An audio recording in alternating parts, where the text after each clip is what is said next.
are you? Nice to see you.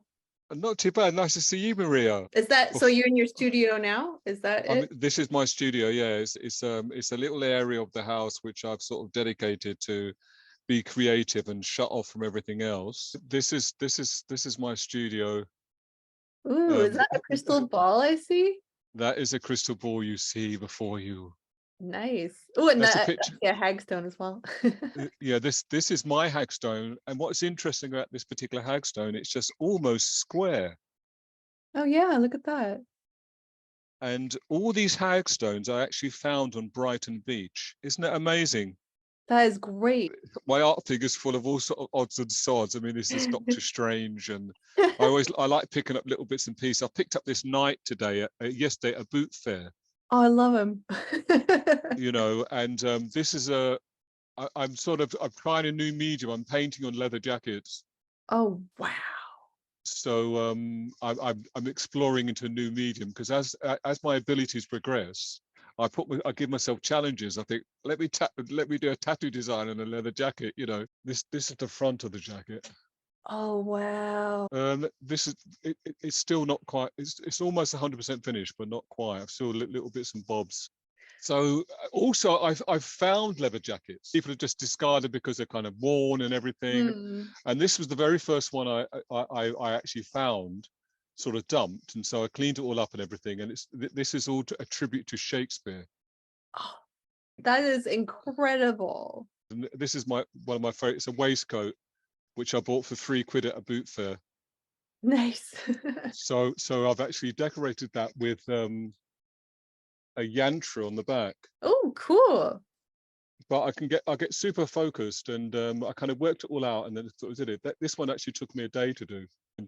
This is another jacket I found, and I've called it Cracked. What it has on it is every little quote to do with crack, like the strong walls can crack just like the hardest heart can break. And so and I've got some mantras here.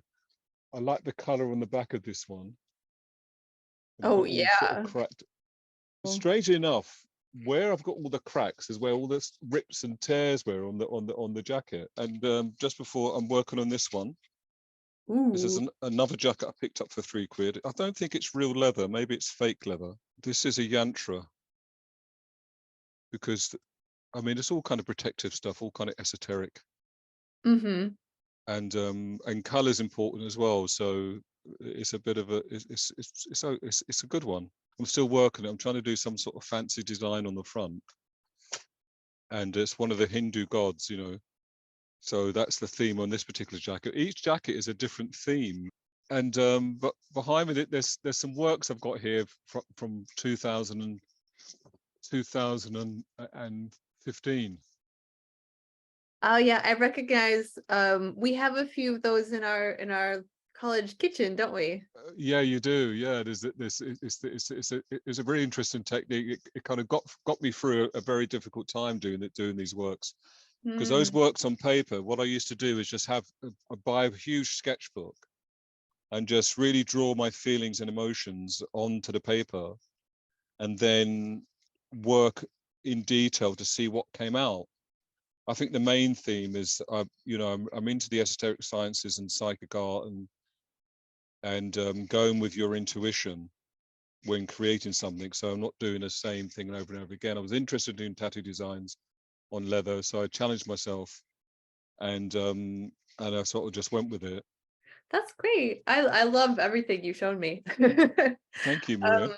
But let's talk about the hagstones, because that Okay. sounds really interesting, what you're going to be doing with us. So how do you envision the day going? I'm getting some advice from a friend of mine who's very much kind of in touch with the fairy world. You have to prepare the space for the fairy realm to kind of enter into this realm.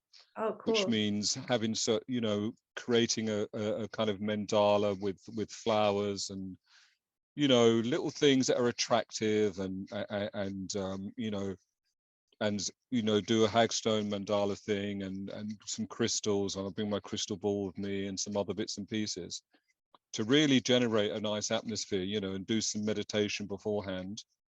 And there are some spells that you can use to invoke the fairy realm to be present for the duration of the workshop, and then afterwards you close that realm and you dissipate everything.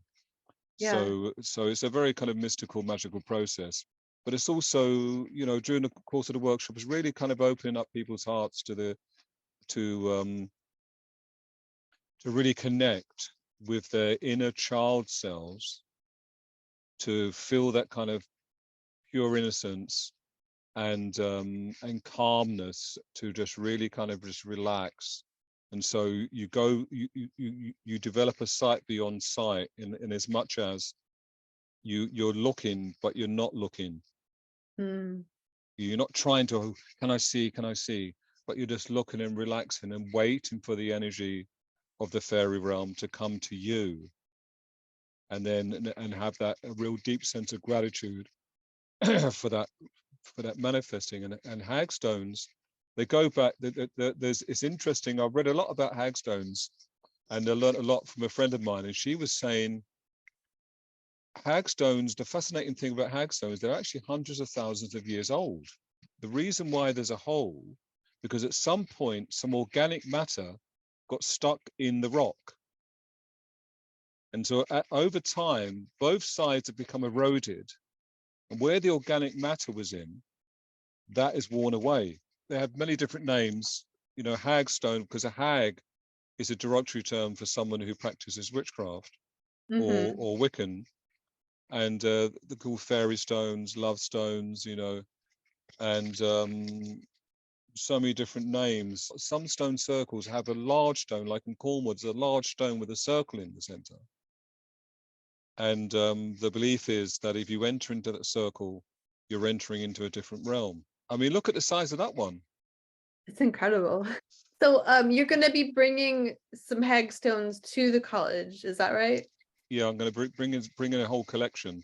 I really want to take these stones and use them in a positive way, and bring them into a space where they be appreciated. There is I've got some really small ones. There's ones which are almost like a tube, but Brighton Beach is the best place for hagstones. I didn't know that. Next time I'm in Yeah, Brighton, I will keep my eyes open. definitely. You can also find them in streams, but but Brighton's is such a large body of stones. It's just a stony beach. I'm curious about how people are going to be using the hagstones in your class. So I assume they're part of the ritual experience. Yeah. Yeah, definitely. I mean, I'll be giving each person, or giving each person, or asking a person to choose a hagstone that they get really drawn to. Part of it would be really taking the stone and really feeling the stone in your hand. What sort of feelings you get. I mean, look at the smoothness of the stone, the depth of the stone, really having a look and think, well, this is something really real. And even sort of, you can even get, how does it feel? Does it feel really a cooling sensation when you put the stone on your head? You know, touching it, really getting a sense of really communicating with the stone, having a bit of a commune moment. And then there's going to be, like, if I'm not mistaken, there's an artistic element as well. So can you tell me what that Definitely, is going to definitely. be? The artistic element would be very interesting, because last time it was so fascinating what people produced creatively. So this will be very much about form and color. The fairy realm can be very, sometimes people say unseen, but there is a lot of color there within the fairy realm. There's also helping people to just really tune into that color, or a color that really attracts them. So whether they draw a fairy that they perceive in their heart, or visualize externally, and get a sense of a shape or a form coming in, and a color, or even just color itself, just different colors on the paper. I can see different colors, I can connect with different colors, or colors that really resonate with them. So a picture could be of a fairy realm, of a fairy person, of a fairy color, and also playfulness in creating the work. Don't think rigidly. Just be really spontaneous. Whatever comes into your mind, whatever comes into your heart, don't try to overanalyze it. Or did I see, did I observe? Just do it straight away. And really, really working on the intuitive side of ourselves. But intuition, like the whole idea of the College of Psycho Studies, is to cultivate your intuition. You know, whether Absolutely. it's psychically, materially, mystically, organically, in some way, you're getting back into your authentic human self. And people don't need to have any experience with art, right? No, not at all, not at all. You don't have to have the experience. Anyone can create anything. You know, you just try. At the last workshop, there's all different degrees of abilities, and everyone just did amazingly well, because they weren't thinking, oh, it's got to be like that, it's got to be like this. If I said to everyone, oh, you've got to do it really perfectly, you know, I don't want any slippy, sloppy childhood drawings here. It's not like that at all. It's just about really feeling that child within you and thinking, oh, I'm just going to create something. It doesn't matter, you know, whatever's in my mind, you know. And again, it's about the intuition, that childhood intuition, where you don't really, not thinking. So it's Yeah, not really about it's just about being free to express exactly yeah. what you feel. Do you know what I mean? That sounds absolutely lovely. It sounds like a really just wonderful day for everyone who's going to be attending. And it sounds like pretty multifaceted and like people are Yeah, going to leave yeah, with yeah, something tangible that they can then remember from the experience. yeah. Because I think that's what the College of Psychic Studies is all about: is having a tangible, real, authentic experience. You know, that really can translate into, bring into their lives. So when they go away, they'll feel, well, I could create anything. Oh, well, thank you so much for your time. It's been No lovely worries. talking with you. It's been lovely talking to you, Maria, and have a wonderful day. You too. See you.